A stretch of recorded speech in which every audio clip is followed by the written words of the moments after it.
Ahoj, ja vás vítam pri tomto videu. V tomto videu neuvidíte ani pečopáka, ani nič, ale takto čiernu obrazovku. A ja by som tomu tak chcela pokecať, že mám v pláne spraviť teraz veľa videí, ale nemám na to čas. Moje videá nebudú absolútne pravidelné, lebo musím sa pripravovať na gymnázium, lebo potrebujem spraviť príjmačky, aby ma zobrali na gympel.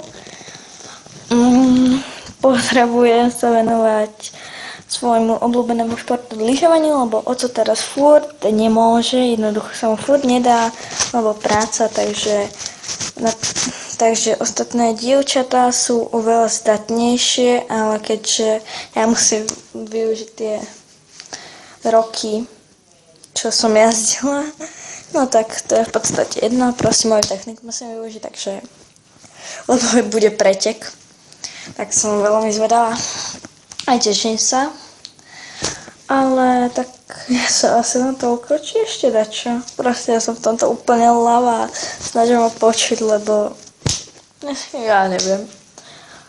Takže už je večer, ja mám ešte mokré vlasy, som v pyžame. A proste asi tak jednoducho, ja som vám chcela povedať, že videá nebudú tak často, lebo mám tieto tu veci. Sú tu dôležité veci, samozrejme bude film versus realita, alebo predstava versus realita. Ale určite spravím ešte viac, chcela by som rada spraviť text lebo sa Wolfiou, ale ešte o tom ani nevieš, čo také chcem. O chvíľu budeme mať balík, si budeme vymieňať s Wolfiou, potom ešte s jednou kamarátkou a ja sa strašne teším, lebo s Wolfiou si vymenieme tajného loposa. Ona nevie ktorého, ja neviem ktorého mi dá.